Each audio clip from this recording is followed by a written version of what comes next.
Ghost, the Linear Tactical Series. Written by Janie Crouch. Narrated by Tom Campbell. Chapter 1. Dorian Lindstrom stood in the icy sleet of a freak March Wyoming storm. Thunder, snow.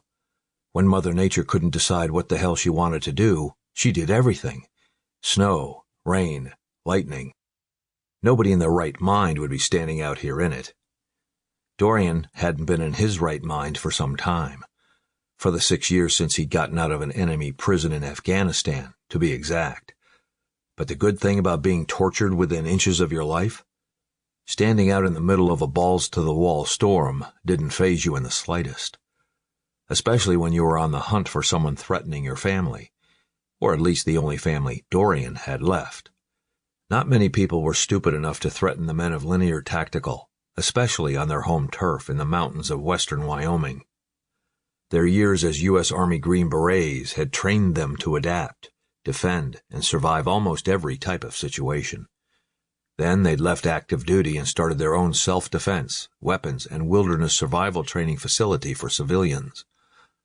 So if someone was brilliant enough to think it was a good idea to come after the men of LT, or their loved ones, they'd better have a damned good plan.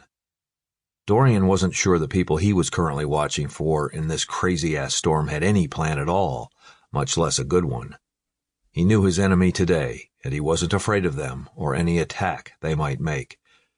Dorian would prefer a straight-up fight, but these guys weren't going to give it to him.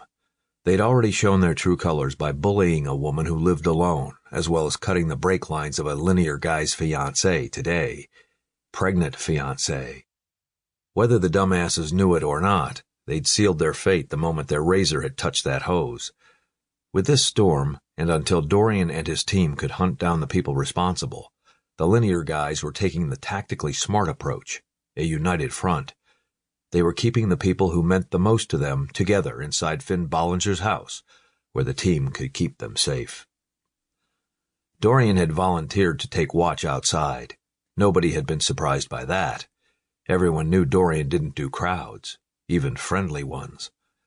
But as much as he was spoiling for a fight, there had been no sign of a threat out here besides the storm itself.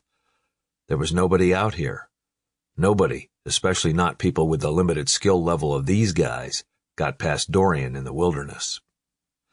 And he wasn't the only one keeping watch. There were another half-dozen men associated with Linear in vehicles around the perimeter of the house. Some military-trained. Sample complete. Ready to continue?